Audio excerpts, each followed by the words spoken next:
سن میرے دل میں جب ڈاکٹرز بتا دیتے ہیں کہ زاویہ کے پاس زیادہ وقت بھی نہیں ہے اور جلد سے جلد اس کے لیے ڈونر ڈھونڈنا پڑے گا اور کراس میچنگ بھی کروانی ہوگی، تو صدف کو یہی لگتا ہے کہ اسی کی ہی کراس میچنگ اس کے بھائی کے ساتھ ہو جائے گی اور کوئی اور ڈونر ڈھونڈنے کی ضرورت ہی نہیں پڑے گی۔ صرف اگر ضرورت ہے تو ان کو جلد از جلد امریکہ پہنچانے کی ہے۔ لیکن ڈاکٹر صدف سے خود ہی کہہ دیتا ہے کہ آپ بلال عبداللہ کے ساتھ کام کرتی ہیں، وہ کوئی چھوٹی موٹی شخصیت تو نہیں ہے، وہ آپ کی فل ہیلپ کر سکتے ہیں۔ ان کی اتنی سورسز تو ہوں گی امریکہ میں کہ وہ چاہیں تو جلد از جلد زاویہ کا علاج بھی شروع کرا سکتے ہیں اور آپ لوگوں کے لیے ڈونر بھی کوئی نہ کوئی ڈھونڈ کے دے سکتے ہیں وہاں۔ اس وجہ سے صدف دوبارہ سے بلال عبداللہ کے پاس چلی جاتی ہے اور اسے یہ بتا دیتی ہے کہ اسے 8 کروڑ کی ضرورت آخر کیوں پڑی تھی، اور بلال عبداللہ کو ہی بتا دیتی ہے کہ میرے بھائی کو بلڈ کینسر ہے، اسی وجہ سے ہی مجھے 8 کروڑ چاہیے تھے اور ڈاکٹر نے صرف 15 دن کی مہلت دی ہے کہ جلد از جلد اس کا علاج اگر شروع نہ کروایا گیا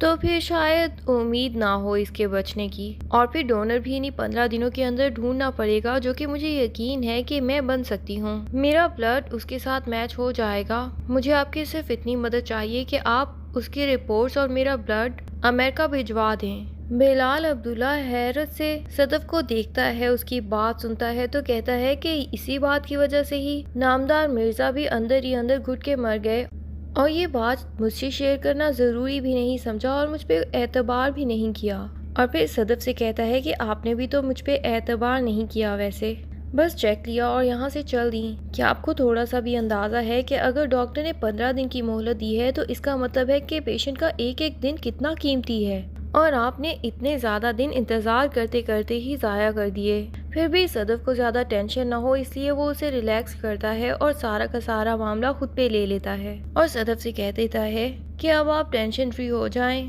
میں خود سے ہی اس معاملے کا خیال رکھوں گا۔ ڈاکٹر نے 15 دن کی مہلت دی ہے تو میں کچھ دنوں کے اندر ہی زاویہ کا علاج شروع کروا دوں گا۔ یہ بات سن کے صدف تو بلال کو ایسی نظروں سے دیکھتی ہے کہ جیسے وہ انسان جس کو سب لوگ شیطان نما انسان سمجھتے ہیں، وہ صدف کے لیے تو ایک فرشتہ ہی ثابت ہو رہا ہے۔ پھر وہ صدف کا بلڈ اور زاویہ کی رپورٹس کو امریکہ پہنچا دیتا ہے اور اس کے بعد دن رات ایک کر دیتا ہے اس معاملے کے لیے۔ وہ خود بھی یہی چاہتا ہے کہ جلد از جلد وہ زاویہ کو امریکہ پہنچا سکے اور اس کا علاج شروع کروا سکے۔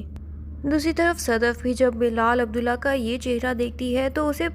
اداسی ہوتی ہے کہ وہ ہمیشہ سے اس انسان کو اتنا نیگیٹو سمجھتی رہی، اور اب بلال عبداللہ نے جب سے ذمہ داری اپنے اوپر لے لی ہے وہ بالکل ٹینشن فری ہو چکی ہے اور اسے لگتا ہے کہ اس کے بھائی کا علاج جلد از جلد ممکن ہو سکے گا۔ صدف اپنی ماں کو بھی بلال عبداللہ کی یہ نیچر بتانے کی کوشش کرتی ہے اور اسے کہتی ہے کہ ہم لوگ اسے ہمیشہ غلط سمجھتے آئے، وہ ایسا بالکل بھی نہیں ہے، اور پھر بتاتی ہے کہ کس طرح انہوں نے صدف کی ہیلپ کرنے کی اور زاویہ کی ساری ذمہ داری خود پہ لینے کی ٹھان لی ہے، اور یہ بھی کہتی ہے کہ 5 دن سے میں دیکھ رہی ہوں کہ وہ مسلسل امریکن ڈاکٹرز کے ساتھ کانٹیکٹ میں ہیں اور مجھے تو انہوں نے ایک دفعہ بھی کال نہیں کی۔ اتنے میں ہی اس کے موبائل پہ بلال عبداللہ کی کال بھی آ جاتی ہے۔ ماں کہتی ہے کہ فوراً اٹینڈ کرو، یہ یقیناً زاویہ کے بارے میں ہی ہوگی۔ صدف کال سننے کے بعد تھوڑی پریشان ہو جاتی ہے کیونکہ بلال نے اسے زاویہ سے متعلق کچھ بھی نہیں بتایا ہوتا، بلکہ اسے صرف یہی کہا ہوتا ہے کہ کل آپ نے بہت جلدی آفس آنا ہے۔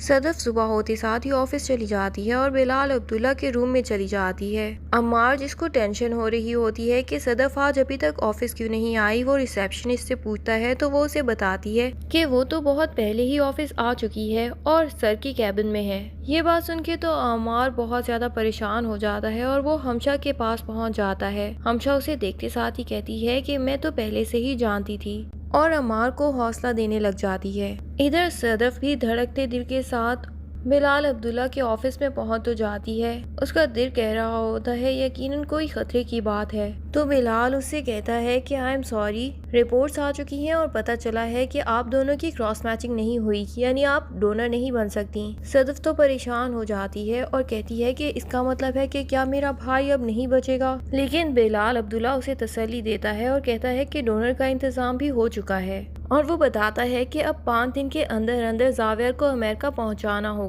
صدف کہتی ہے کہ ہاں میں تو جانے کے لیے تیار ہوں، لیکن بلال اسے بتاتا ہے کہ آپ نہیں، اب میں زاویہ کے ساتھ جانے والا ہوں، اور پھر جب میں اس کے ساتھ جاؤں گا تو یقیناً آپ میرے ساتھ تو جانا پسند نہیں کریں گی، انفیکٹ مجھے خود بھی اچھا نہیں لگے گا کہ آپ میرے ساتھ یوں جائیں۔ اور پھر وہ صدف کو یہ بھی بتا دیتا ہے کہ نامدار مرزا نے مجھے ایک دفعہ صاف منع کیا تھا کہ میں نے جب پی رکھی ہو تو میں آپ کا نام بھی نہ لوں، اینڈ ٹرسٹ می، اس کے بعد سے میں کبھی بلا ضرورت آپ کا نام بھی لیتا ہوں تو مجھے عجیب سی وحشت ہوتی ہے۔ اور پھر وہ صدف سے کہتا ہے کہ آپ اور آپ کی اماں یہیں پہ رکیں اور اس کے لیے دعائیں کریں۔ صدف کو بھی بلال پہ پورا اعتبار ہوتا ہے اور وہ مطمئن ہو جاتی ہے، اور جتنی ٹینشن سے وہ بلال کے آفس میں انٹر ہوئی تھی وہاں سے نکلتے ہوئے اس کے منہ پہ ایک مسکراہٹ ہوتی ہے جسے عمار بھی دیکھ لیتا ہے اور اسے بہت زیادہ تکلیف پہنچتی ہے۔ وہ ہمشہ کے آفس میں چلا جاتا ہے اور پھوٹ پھوٹ کے رونے لگ جاتا ہے۔ ہمشہ اسے کہہ دیتی ہے کہ اگر صدف سے ہی محبت کرنی تھی تو اچھا ہوگا کہ تمہاری زندگی میں محبت نام کی کوئی چیز ہی نہ ہو۔ عمار بتا دیتا ہے کہ جب بھی میں صدف کو بلال عبداللہ کے آفس میں آتے جاتے دیکھتا ہوں تو مجھے بہت تکلیف پہنچتی ہے، اور آج جب وہ اس کے آفس سے باہر آئی تو اس کی شکل پہ ایک عجیب سی پرسکون مسکراہٹ تھی جس نے میرا دل ہی چھلنی کر دیا، ایسے جیسے کوئی چیز وہ فتح کر چکی ہو۔ اب عمار کو کیا پتا کہ وہ کون سی خوشی تھی جو صدف کے چہرے پہ مسکراہٹ لے آئی تھی۔ صدف آفس سے نکلنے سے پہلے بلال عبداللہ سے پھر سے کہتی ہے کہ میں نے ان پیسوں کے عوض آپ سے ایک آفر کی تھی، میری آفر ابھی تک بھی ویلڈ ہے، لیکن بلال عبداللہ اسے کہہ دیتا ہے کہ ان پیسوں کے عوض آپ صرف اپنے بھائی کے ساتھ ساتھ میرے لیے بھی دعا کیجیے گا۔ اور صدف دل ہی دل میں سوچتی ہے کہ کتنا اچھا انسان ہے جسے پیسوں کے عوض صرف اور صرف دعا چاہیے، اسی وجہ سے اس کی شکل پہ ایک مطمئن سی مسکراہٹ ہوتی ہے۔ لیکن عمار کو یوں روتا ہوا دیکھ کے ہمشہ کا دل تو پگھل جاتا ہے اور اسے صدف پہ بہت شدید غصہ آتا ہے، اسی لیے وہ صدف کے آفس میں پہنچ جاتی ہے اور صدف سے کہتی ہے کہ اگر تمہاری کوئی مجبوری ہے بھی اور تمہیں بلال عبداللہ سے ہی ہیلپ چاہیے تو آخر تم مجھے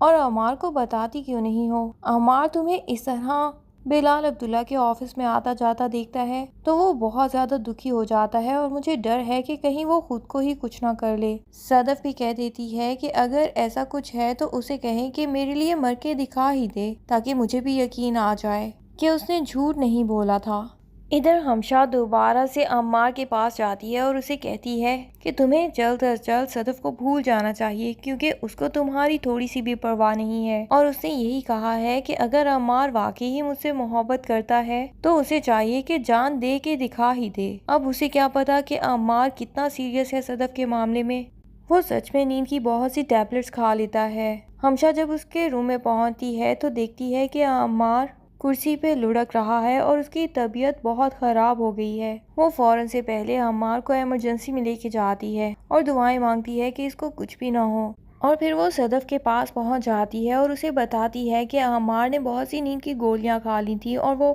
مرتے مرتے بچا ہے، ہاسپٹل میں ایڈمٹ کروایا گیا ہے۔ صدف بھی ہنس کے کہتی ہے کہ اچھا، تو پھر تو مجھے یقین آ ہی گیا کہ وہ واقعی ہی سچ بولتا تھا، اور تم بے فکر رہو، میں اسے ہاسپٹل میں بھی ملنے ضرور آؤں گی، لیکن اس سے پہلے میرے بہت زیادہ امپورٹنٹ کام ہے، وہ سب نمٹا لوں۔ ہمشہ عمار کے پاس پہنچ جاتی ہے اور جب تک اسے ہوش نہیں آتا وہ ہاسپٹل میں ہی رہتی ہے، اور جیسے ہی اس کو تھوڑا ہوش آنے والا ہوتا ہے تو اس کے کان میں کہتی ہے کہ مبارک ہو، تمہاری جان بچ گئی۔ عمار حیرت سے اسے دیکھتا ہے تو وہ ایکسپلین کرتی ہے کہ صدف کو تمہاری محبت پہ یقین آ چکا ہے۔ ادھر بلال عبداللہ زاویہ کو لے کے امریکہ پہنچ جاتا ہے، اور یہ بھی ممکن ہے کہ زاویہ کو ڈونر کوئی اور نہیں بلکہ بلال عبداللہ ہی ہو، اس نے اپنے بلڈ کی سیمپلز بھی بھیجی ہوں امریکہ میں اور کراس میچنگ بھی ہو گئی ہو۔ ادھر بلال عبداللہ صدف کے بھائی کا علاج کروائے گا اور پیچھے مجھے لگتا ہے عمار اور صدف کی لو سٹوری بھی چالو ہو جائے گی، لیکن صدف یہی شرط رکھے گی کہ وہ شادی اپنے بھائی کے